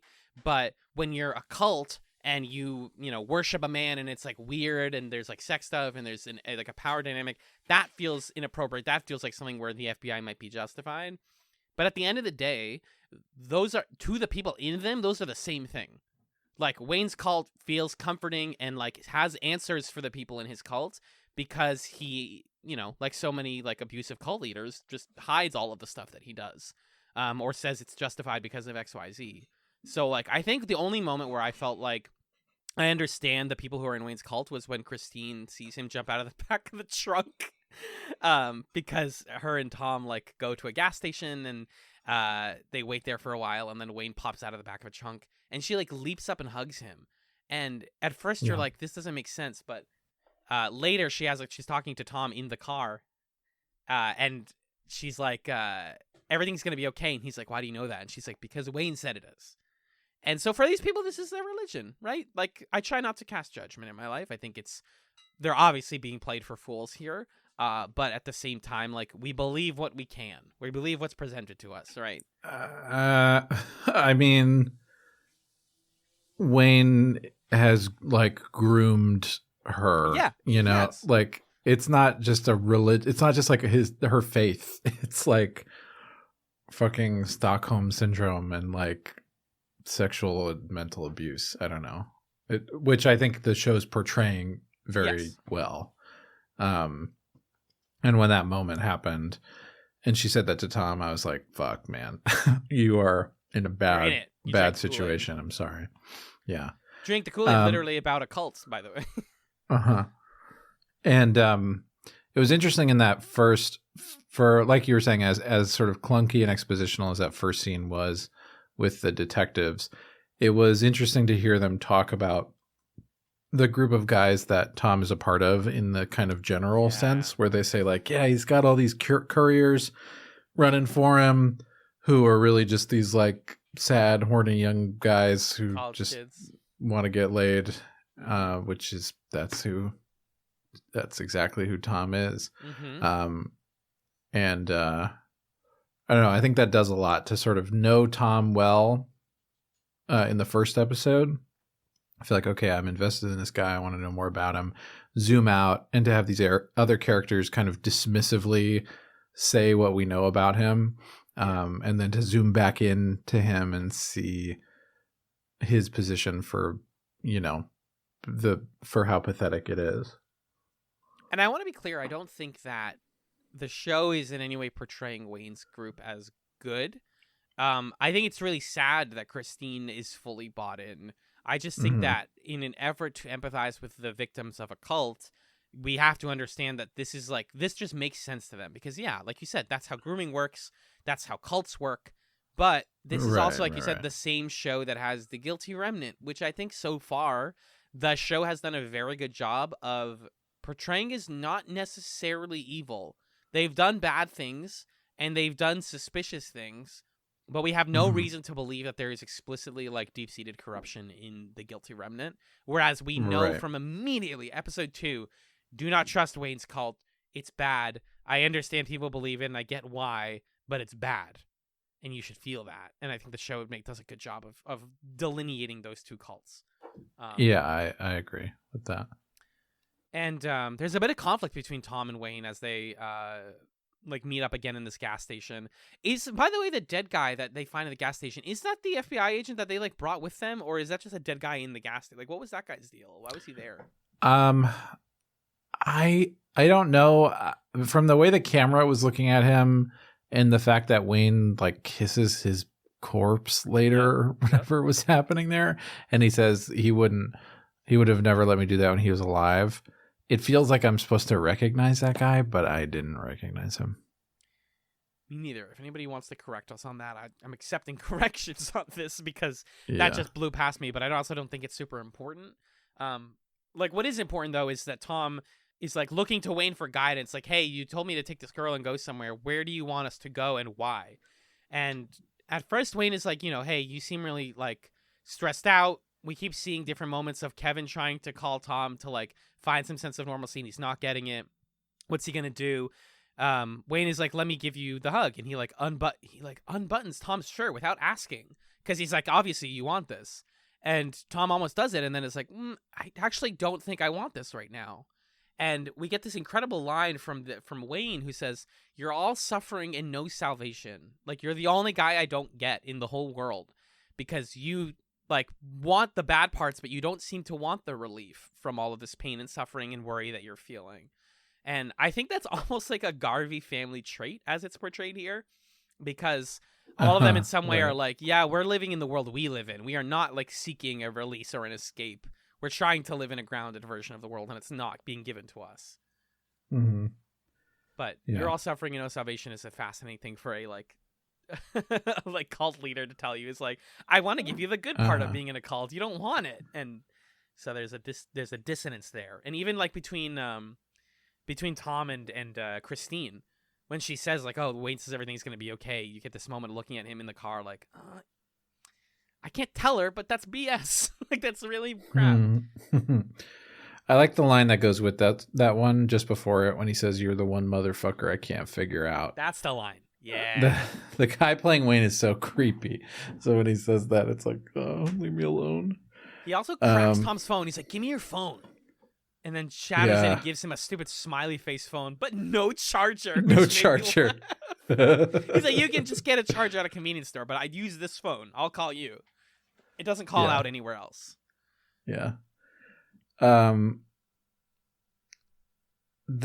thing that interests me right now about Wayne as he fits into the larger world is the fact that the Guilty Remnant are a group of people who basically want to stare in the face the weight that they're feeling and sit with that, live with that, and make that their entire existence. And to see Meg go through the process in this episode of joining the Guilty Remnant and how painstaking of a process that is. Yeah. To contrast that with what Wayne does and what they say in the FBI conversation where they're yeah, he just sells hugs to politicians, where, what the thing that he's selling is you can not think about this stuff anymore. Just come give me a big hug. And the fact that his clients are people in power, right? Who are saying yeah, that's what I want to do. I just want to give this guy a big hug and then not have to think about this thing anymore. It tells you a lot about the world and who is willing to take accountability for things and how we're processing loss, which I think is pretty interesting. Fundamentally, so much of The Leftovers is about faith. I think we can briefly just talk about the intro, which we finally see in episode 2, which is pulling big from like famous art of like religious imagery and iconography and stuff like that, but in kind of a ham-fisted way. I've said before the Leftovers at its worst is like super duper ham-fisted. I really don't like. I think it's stupid. It's too much. You think? I don't like it. I mean, I'm willing to hear people disagree with me, but I think it's dumb. Yeah, it's. I believe it changes season to season. This is definitely not my favorite of them, because it's also not it's not evocative. Like, it's iconography of people being taken away, and then it zooms out, and it's like a bunch of people being taken away, and it's the same thing as the statue from episode 1, where it's like, oh yeah, is that's what the show is people being taken away from their families, like, all right, of different types of people. Yeah, but I think the difference between the two is the statue is contextualized through the way it's talked about, the way the camera positions it and looks at it. That great shot where Nora Durst is at the podium and the statue is out of focus on the other half of the screen. That was like one of my favorite shots of the first episode. The statue is contextualized as corny as heck. And that's like the function of it in the world, but there's no context for the intro thing here. So the only way I could take it was being 100% sincere, which just felt, I mean, obviously this is a very serious show about very serious things, and yet that felt so self-serious that I was like, come on, you're doing like a ceiling thing, rotunda painting thing. Come on. It's a bit much. Let's talk briefly about the Guilty Remnant, though. Speaking of cults and speaking of Meg. Sure. We get some brief stuff about like Meg's husband investigating, like, hey, I didn't know my wife was gone, and then like Kevin's investigating and he goes to the compound, and the one like lore nugget we get out of this, really, well, two things. One is that we learned that the Guilty Remnant has sort of tiers of membership. So she's in what's like the tier 1. It's basically the pledge house is what it's called. That's the term, the pledge house, where they have a guy who goes out and shops for them. He's like the designated guy. I love the part where Kevin is going to interrogate her, and he sees that guy, and he's like, hey, just want you to know that the missing persons case for you is closed. And he's like, thanks. Appreciate that. It's been your family has stopped looking for you, just so you know. Yeah, pretty sad. Yeah. But in this part, they can still talk, and she's being trained by Lori, who is like trying to teach her sort of like a Karate Kid thing, like you need to learn to sacrifice and learn patience. So the way she does that is twofold. One, she makes her every day give up something from her luggage to permanently give away, which doesn't seem to bother her until the last thing she gives away, which is an object of her mom's. And then the other one is that she has her cut down a tree with an axe, which it looks hard. It looks really hard to cut down. I've never even thought about cutting down a tree with an axe. I wrote the same thing in my notes. I've never considered how hard it must be to cut down a tree. And you just can't. If you're a normal person, you're not doing that in one sitting either. It's gonna like take you a while. No. Yeah. And it's painful and exhausting. And what we learned also is like there's snow on the ground now. And it was October in episode 1 because it was the anniversary. So now we're probably in like November and December. It's been three weeks is what 3 weeks somebody says at some point. Since she joined. Yeah, so that means it's definitely like mid-November. And she's just like, I don't know what you guys have been wanting me to do. What's the like magic method? What's the answer? Once again, so many characters on the Leftovers looking for answers. And she's like, can you just tell me how to be in the cult? And Lori is just continuing her vow of silence and writing things like, you know, you need to work on this and finish this and we'll talk about it, and patience and all that stuff.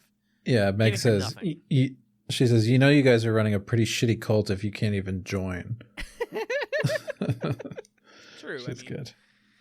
But she eventually, what's interesting is that Patty goes up to Lori and is like, you're not harsh enough with her.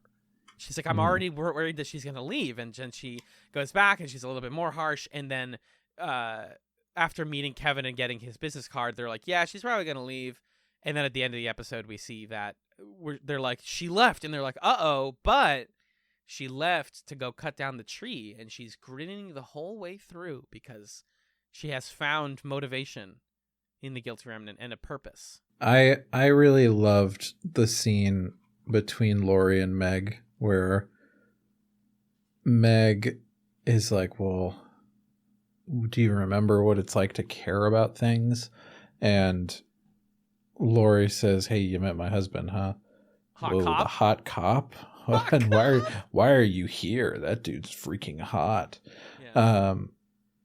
And it says a lot about the guilty remnant, about Lori and about Meg, that the thing that gets Meg to stick around is not ultimately Lori being more harsh. It's Lori being vulnerable and opening up to Meg and saying, like, look, I feel the same misgivings as you do. This is a weird place, but and I know the reason that we're here. And at the end of the day, that reason kind of like outweighs this other stuff, which seems to be the thrust of the whole episode, that like kind of opening up to people, being vulnerable with them is like this transformative thing. Or at least that's what Kevin's dad says to him when he's like, hey, be vulnerable. People love that shit. People love that shit, yeah. It's true. They do. They do love that shit. The wonderful Scott Glenn. Yeah, I think it's also sorry, one other moment where there was a line that was way too on the nose when Meg's first cutting down the tree and she's like, so what? This is supposed to symbolize me like cutting down my old life? And it's like, yeah, you can't do that and then end the episode with her chopping the tree. Like, look, remember when we told you this was a symbol? I'm cutting down my old life. Like, okay, you can't, it's a cardinal sin to say the thing and then do the thing. Mm-hmm. She says also in that scene, I don't want to feel this way anymore, which is another big like motif of the season. He's like, I am tired of the way that living post-rapture feels. I don't know why it's the way it is. I feel numb. I just want to feel different. I want to be like the smiley pancakes that the guilty remnant gives me. I want to smile or just feel differently. Like Nora said in the first episode, I'll take a day where all my family's all sick because at least that's something, instead of this weird numbness that I have now all the time.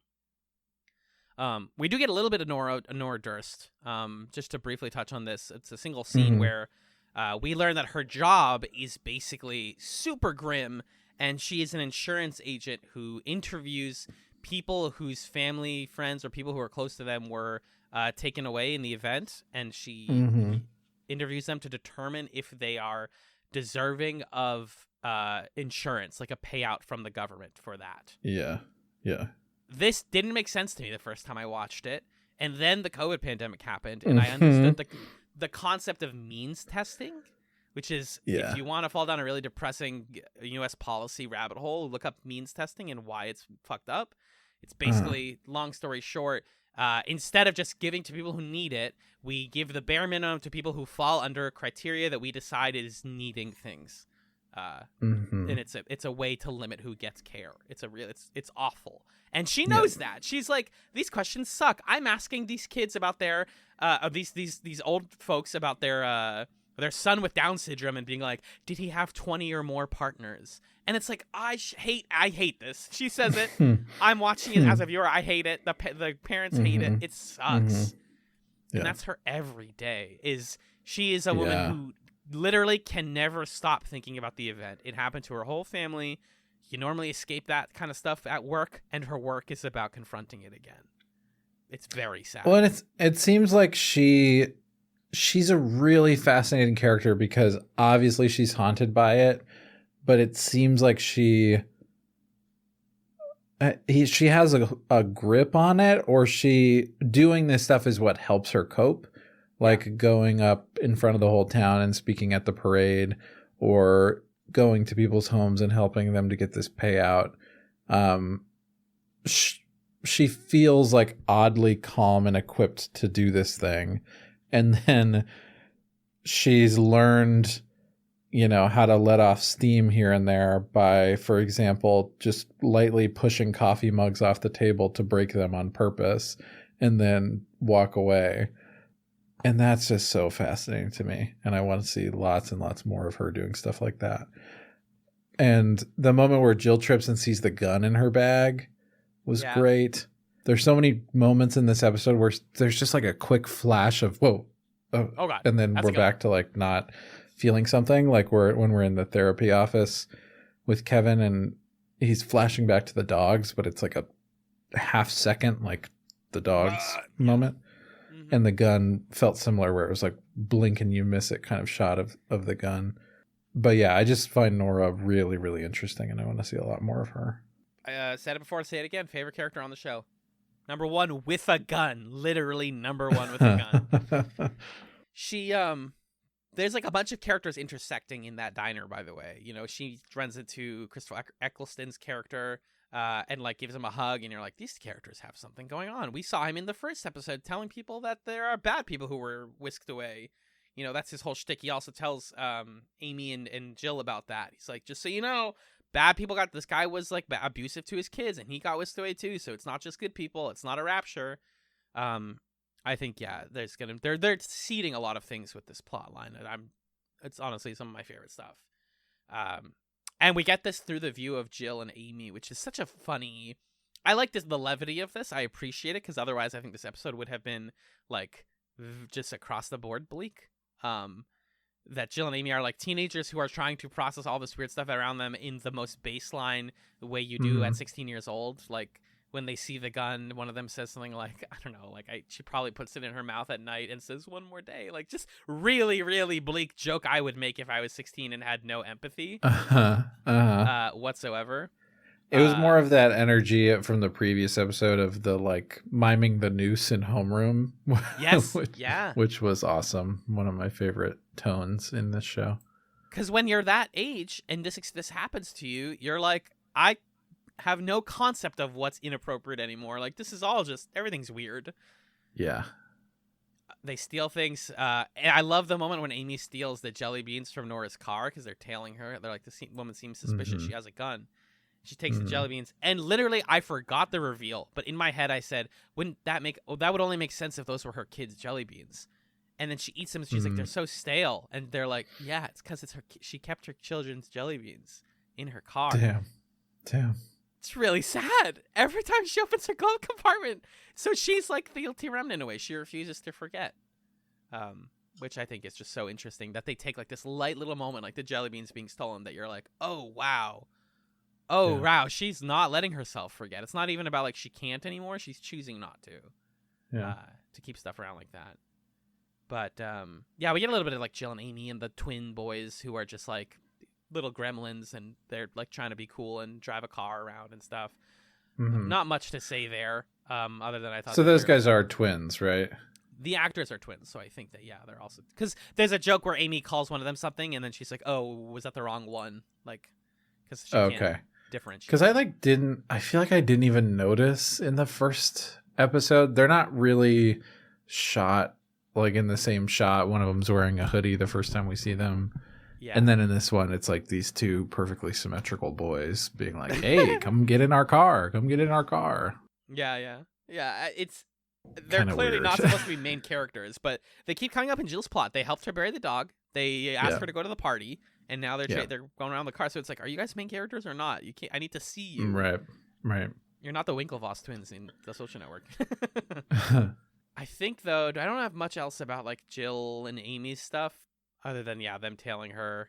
And that little detail, Jill notices, when she walks by Nora's car, Nora has 4 family members holding hands on the back of her car. Yep. I saw that.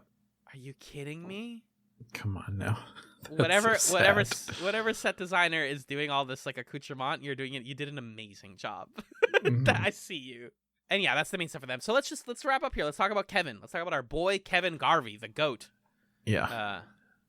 Lot going on here. He is concerned about the mysterious gunman from episode 1. He's trying to explain this guy to people, and spoiler alert, nobody knows that the gunman. Nobody's seen him before. Nobody recognizes him. He doesn't have a name.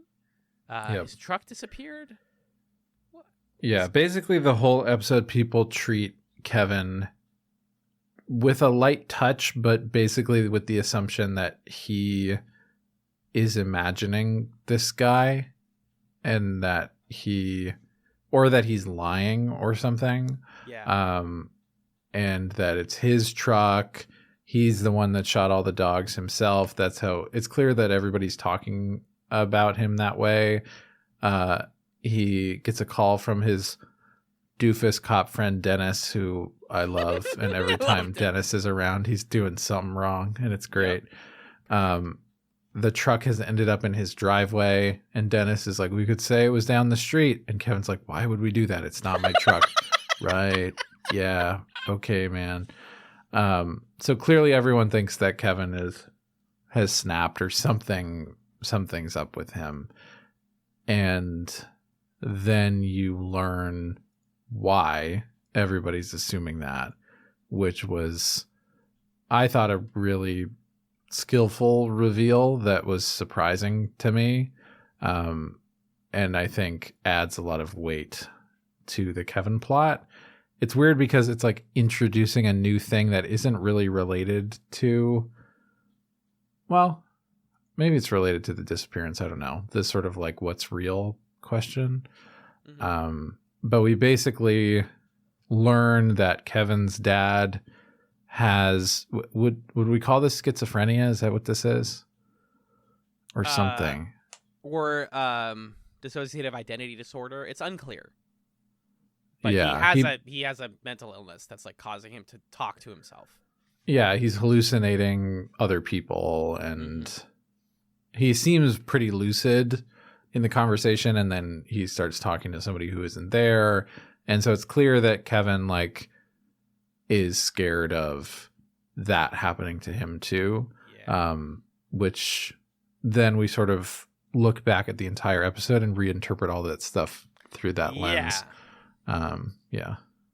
I think it's fascinating. By the way, I came down at the end of this episode thinking the gunman is real. The gunman's a real person. It's just that it was so easy for us to believe that Kevin was hallucinating. Like the show, even though he's the protagonist, we still can be like, well, crap, his dad is like this, and he's had some thoughts about like with the bagel scene and all this stuff where he's like looking for things that aren't there. Maybe, maybe he isn't. Maybe the guy wasn't real. And you think you're having a sixth sense moment, but it's like, no, actually, sometimes we just struggle to grasp what is real, but it's happening, and we just don't have the right evidence for it. Yeah. Yeah. I mean, I think the bagel scene.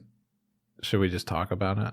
I just want to say quickly before the bagel scene, because that's my favorite scene of this episode by a long shot. Yeah, for sure. It's incredible. Is that two moments in Kevin's plot, and I think Kevin's plot in general in this show, I didn't love the first time I watched it, but now watching it again with a little bit more years on me and like living in a pandemic, it's a lot of it's just resonating so much harder. Like him talking to his father and being like, I'm so afraid of this like mental illness happening to me and to my kids, and maybe this is why I'm like this. And like there's also a comfort in when he visits his dad towards the end and being like, it's parents can make you feel normal the way that nothing else in the world can. He doesn't have his wife, he doesn't have his children. His dad is a person who quote unquote makes him feel normal, and yet his dad is talking to himself. And so it's just like very, very heartbreaking moment of like, finally the thing that makes me feel all right, and it's not. And maybe I'm not all right. It's like shoving it in your face, and that's so sad to me. Right. And there's no port in the storm for Kevin. Absolutely not. And I my heart aches for this character, which I think is a successful like bit of writing there. Yeah. Well, there's that moment where the dog truck guy, invites him to go kill more dogs, and Kevin's like, "Why don't you do it?" Yeah, he brings some beers. And he's like, Kevin's like, "What's your name?" And he's like, "Hey, you asking as a friend or a cop?" Kevin's like, "I'm not your friend." He's like, "Then I'm not going to tell you." And then towards the end, he's invited Kevin to go shoot some more dogs with him. And Kevin's like, "Well, why don't you go do it yourself?" And the guy says, "'Cause I'm lonely," which is like Kevin's deal too. And so, it'll be interesting to follow the ways in which Kevin's feelings of abandonment, isolation, losing his sense of what's real drives him potentially towards more kind of senseless acts of violence or dissociation from society. And that's what happens to, wounded men who can't talk about their feelings. Exactly. He's seeing a therapist and the therapist sucks. The therapist is like, what, mystery man? What did the mystery man do? And he's like, can you stop calling him the mystery man? He's like, okay, what's his name? He's like, I don't know his name. Don't call him that, though. That's weird to say. And just the image of the penguin in the back. Oh, so funny. So good. Some casting detail. Scott Glenn plays Kevin's dad, who's just really bizarre casting. I like it, though. I forgot about Scott Glenn being a pretty good actor. And also that implication that he's the former police chief. So that's why Lucy knows him, is he basically says, like, I gave you your job, Kevin. I'm the reason you have your job. So I gave you good things and I gave you bad things, like potentially hallucinations. Well, are Lucy and his dad together? She hugs him in a way that's very familial. I think they kissed. Didn't they kiss? I wasn't sure. It's kind of in the back of the shot. Okay. I saw your note about that, but I was not certain on that. I don't remember some big plot line about Lucy and Kevin Sr. Doing anything. Okay. To be honest with you. So I'm not trying to lead you in the opposite way or anything. I just don't remember that being a thing. But yeah, so Scott Glenn's his dad and Lucy knows him, and it's like, again, I like that scene so much. It's just like, oh, parents can really they have a power that not other people have.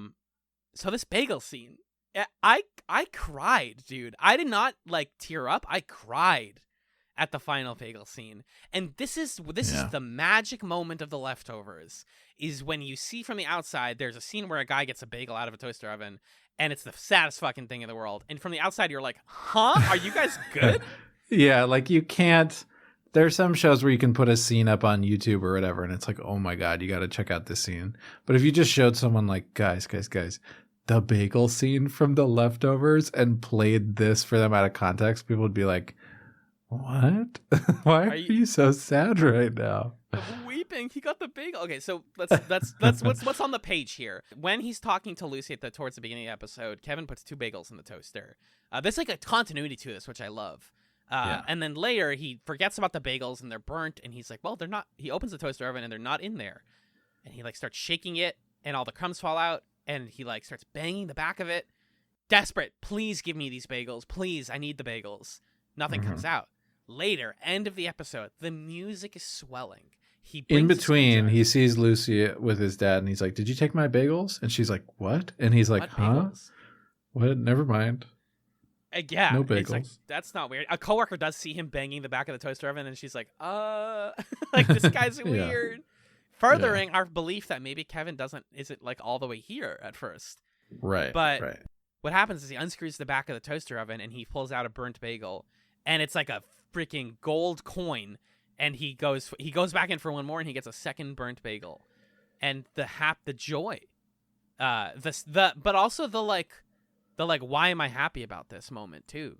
Because these are gross, cold, burnt bagels is what's really happening, but everything is not on the page, and that's the stuff that makes me cry. I need something that makes life feel normal. I need a routine. For the love of God, give me breakfast. Just please give me something that feels normal. And they won't. And you lost. And why is this bagel gone? Where did it go? Just the people disappeared.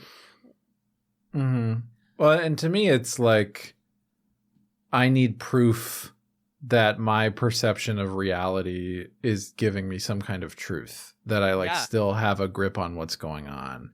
Yeah. And it's a perfect metaphor for Kevin's self-perception and other people's perception of him in this episode, that he's like, look, I put the bagels in and the bagels aren't coming out. And people are like, did you really put bagels in though? Because if they're not coming out, you probably didn't put bagels in. And he's like, no, I'm pretty sure I put bagels in there. And he has to take the back off the toaster to prove to himself that he really did put bagels in. And isn't that terrifying that it has to go to that length, and there can be that level of doubt about do I perceive the world around me? Can I trust myself? Can I expect people to trust me? It's so haunting and good. I have nightmares about things like this. I think that's partly why this works for me. And you and I have talked about this, right? The moment where you go oh, I'm not, like you said, my perception isn't exactly right. my brain can't process this. What do you mean there's no bagel in the thing? I put it like there is a shot. I went back and watched it. There is a shot where he puts bagels in the toaster oven, but once he loses it, you forget that happened, and you yourself, the viewer, are like, did Kevin put bagels in the thing? Oh shit! What do you mean? And it just like this worry that one, like our world is not, our perception is not reality, and two, like, is it happening again? Is something unexplainable happening in my life again? Because I'm so burnt out and afraid from the last time this happened that, like, I can't take not having bagels right now. And that would be a moment that would also make me snap, and, like, want to break something. Of course. Right, because he's living in the world where 2% of all people disappeared with no explanation whatsoever. And so what even is real? And how do you, like, hold on to something and know that it's real? Do we also live in a world where 2% of all bagels disappear? Like, this could just... it could just be true. We had, like, a bagel disappearance moment there while they were in the toaster. Yeah, it's... Oh, man. Yeah. It's one of those, like, if you watch in isolation, you're not going to like it. But if you can bring something to it and also watch the rest of the episode, you'll be like, yeah, bagel scene. One of the best. Yeah, you write whole episodes for scenes like this. Yes, and if this is what The Leftovers is, it's like kind of a pretty good, kind of weird episode that ends in like a perfect moment of visual poetry. Like, yeah, sign me up. I want it. I want it all. That's the case, and you'll get it. Do you have any stray notes on these episodes, Magellan? I'm skimming through chronologically through the episode. There's that dream sequence that Kevin has up top with Amy. Yeah, am I remembering correctly? Maybe you told this to me off episode, and I shouldn't say this because it's a spoiler for the book. No, it doesn't happen in the book. It's more heavily implied in the book. What Magellan's referring to is that Amy and Kevin have like an implied. They're like close to having a tryst in the book, but I don't think they actually do. I haven't read the book, but that's what I understand is that's one of the biggest changes was the showrunners were like, we need to veer out of that hard. So we're just gonna have a dream sequence where she's in bed with him. Like, good veer, guys. Nice work. Exactly. Veer. I don't know why I wrote therapy time with the titular duck. It's a penguin. Why'd I write duck? When did I write duck? You're having a bagel moment. Let's see. Little smiley face on the pancake that the guy makes for Meg. Yeah, really good. There's something about that. Mm-hmm. That's nice. Yeah. I like that Jill refers to Nora Durst's gun as not some bullshit lady gun. Lady gun. It's fun. What does that even mean? I guess I know what that means. Like, I intuitively know what that means. Like, it's not a regular pistol. It's like a revolver, I guess. But yeah. When Jill and Laurie are in the woods, when Meg and Laurie are in the woods, and Meg is asking questions, I started to think about, like, does Laurie on her pad have some pre-written things like okay, or when she has the word why written, and then she also at one point, Meg says that line about like you're not a very good cult, and Laurie has something that says not a cult. I feel like she also just has that pre-written. Probably. Yeah, it's got to be page 1. Yeah, and Meg says, so what is it? And Laurie just shrugs and doesn't answer the question. Fuck if I know, dude. Yeah. I'm just here, yeah. I really liked the scene between Kevin and Meg's fiance. Yeah. Where you realize that they're the same character. Right. And Kevin rightfully says you could convince her to leave because the Guilty Remnant people are worried that she's going to leave. She's on the verge of leaving. Yeah. And clearly it seems like Kevin is speaking from experience that because Laurie and Meg seem like very similar characters in terms of how they feel about the Guilty Remnant and themselves in the world. And so it seems like Kevin's speaking from experience of, I had a moment where I probably could have convinced Laurie to come home. I didn't do it. I fucked it up or whatever. And now sometimes I show up there and I try to convince her and it's way too late. And so he's trying to like speak to this guy and get that guy to make a different choice. And the guy stares at him in the face and says, what are you talking about, dude? Like, why would I do that? And I don't know. I just thought that was such a good scene. And the look on Kevin's face as he thinks, yeah, why would I do that? I don't know. I want to go home and take a bath. Same, Kevin. Yeah. I never thought I would like Kevin Garvey. It's so weird. I genuinely did not like this main character back in the day. Yeah. My last thing is, does the bald guy always just have like chewing tobacco in his lip? Is that what's going on there? I always thought he had a weird mouth, but I think it is a chewing tobacco thing. Okay. Not weird. Sorry, people have different looking mouths. He has a like uniquely shaped mouth, or he's chewing tobacco. Yucky. It's more likely because it's like his bottom lip is swollen up, so I think it's he's probably I wish that guy just got a name. Like, I know he's real, but I also want them to be like, hey, what's up? My name's Phil. All right. Hey, Phil. We shoot dogs. That's fine. Mm-hmm. They shoot dogs, don't they? Do you want to talk about what we're watching next week on the Chatzovers? Alan, maybe you should do it so I don't get spoiled on stuff. Ooh, I don't want you to get spoiled. Oh, I hope you're excited because next week we have a couple of bangers. Okay. First up is 2 boats and a helicopter. Reverend Jameson is struggling with people referring to the departed as heroes. He's faced with death threats and a diminishing attendance at his sermons, and then finds out he may lose his church to foreclosure. Okay, that's a character I've wanted to see more of. Yep, so you're going to get a lot of Christopher Eccleston. This is like a top tier. I don't want to overhype it. This is a top tier episode. I have always been a big fan of like, let's put the main plot on pause for 50 minutes and just talk about someone else. Yeah. And it's great.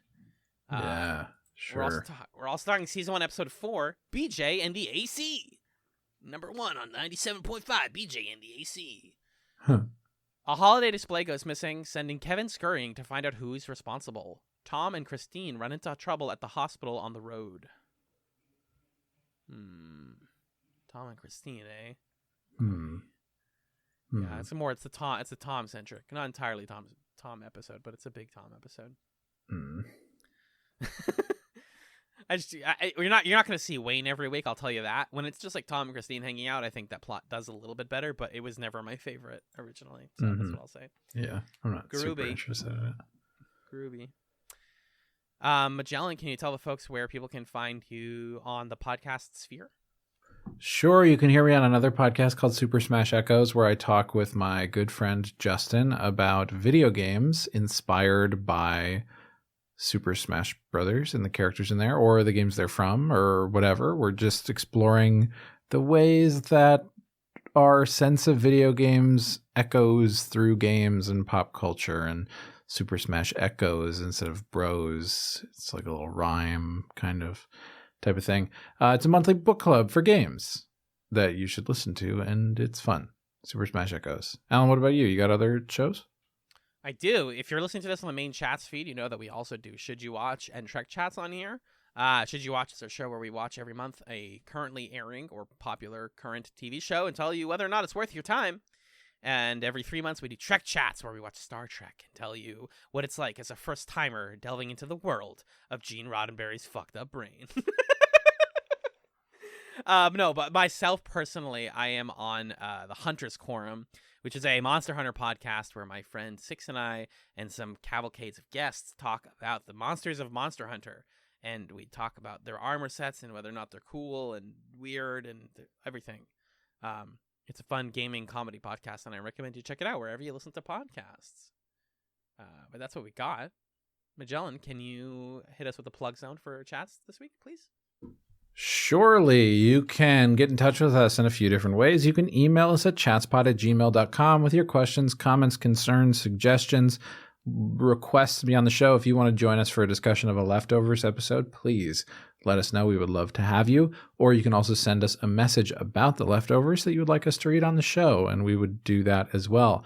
We love to incorporate listener voice and get a range of opinions on the show. That's really fun for us. So the email is a place to do that. You can also follow us on Twitter, twitter.com/chatspod. And you can join fellow listeners in a few different places over on Reddit at reddit.com/r/chatspod, where we're listening through current and old episodes of the podcast and discussing them. And you can join us on our Discord, which is a benefit for $1 and up patrons. But you could also just say, please, can I come on the Discord? And we'll say, okay, come on, come on in. Check out all the different channels we got. It's all the different shows and all sorts of things. Speaking of the Patreon, you can support the show with your money. $1, $3, or $5 a month. $1 gets you access to the Discord and some old bonus content, as well as my solo journey through the X-Files called the Chats Files, which I release when I can, and I love it. $3 gets you access to regular monthly bonus content, including piloting shows, discussing other topics, or doing commentaries on movies. Some of those chosen by us, some of them chosen by recommendation from our listeners, and put on a big wheel that we spin. I make little videos where we spin the wheel and stuff. And then $5 a month gets you all that stuff and gets you our gratitude. Everybody has our gratitude, but we voice our gratitude for our $5 a month patrons here at the end of every episode. Thank you to Arthur, Jen, Kat, Lee, my mom, Marcus, Michael, Nick, and Pat of the Brothers at Infinite War, Fendon, Six, and Stefan. You can also go over to chatspod.com. You can rate the show wherever you listen to it. That would be super helpful. You can support at Camillastrator, the illustrator of our podcast art, our friend Camilla. And that's all the stuff. Alan. Yes, sir. Do you have something else, after you finish your meal, right? You haven't eaten all of it. Maybe put some of it in a little box in the fridge. Come back to it the next day to have a little morsel, something to snack on between now and your next big meal. A leftover, if you will. A leftover, or in this case, a chatsum. Yummy. You got a chatsum? Delicious. I do, Magellan. Folks who keep up with us know that I try to read a book a month. That's my goal in 2022. I've been exceeding that goal lately, and I started my June book. It is A Natural History of Transition by Callum Angus. This is a book I didn't plan to read for Pride Month, but it worked out really nicely. It's basically a series of stories, poetic in nature, sometimes realistic, sometimes magically realistic, about trans people from across the world and across time. Not always based in reality, but often based in truth, if that makes sense. It's really beautiful so far. I'm like about a quarter of the way through it. It's a brief read. All the stories are short themselves, so it's just like bop, bop, bop, bop, bop. You're just going through all these little narratives, and you're like, oh my god, this girl's living her life in England. Oh my god, this guy is in a world where he changes genders every 6 months. Like, I'm a sucker for this kind of stuff for obvious reasons. I've been like questioning my gender and confronting that part of my identity for the last couple of years, and it's recommended to me by a person in the queer community who I haven't talked to in a while, so it's kind of been my connection to an old friend. But it is a natural history of transition by Callum Angus, and you can just Google that and you should be able to find it. I believe it's only available on like the publisher's website because it's a pretty small release. I don't think it's on Amazon. I could be wrong, but definitely check it out if any of that sounds up your alley. It's beautiful. Wow, that sounds really cool. Yeah, it is. I think you would like it. Yeah, I'm really curious about it. What about you? Do you have a chatsum for this week? I do. So we've been watching Obi-Wan for our Should You Watch for this month. Obi-Wan Kenobi, I should say, which you can hear us discuss at the end of the month of June. And it's really reminded me that I like Star Wars and it's okay to like it because the sequel trilogy kind of like made me sad about Star Wars for a long time. But I, because of that, have been watching tons of Star Wars video essays. And there's this great Star Wars video essay channel called So Uncivilized. And they have an essay on there about, I think my favorite one of theirs that I've seen is, there's one really good one that's like about George Lucas being the king of wooden dialogue. And like why that actually has some value, dialogue being wooden. And then I really like, there's one about like how Luke Skywalker is a really unique and interesting protagonist whose like protagonist journey is more nuanced than what a lot of like Luke Skywalker derivative characters end up going through. So I would check out So Uncivilized if you're looking for Star Wars things, if you're in that Kenobi zone. I want to always spend my time in life in the Kenobi zone. Yeah, me too. Sounds really fun. Yeah. Oh, Magellan, thank you for being the cigarette to my Guilty Remnant member. Ooh. I keep you around so I never forget. Thank you, dear listener, for being here and enjoying your time with us. I hope you enjoyed it. And hey, folks, thanks for listening to Chat's a Television Podcast, where we watch so you remember.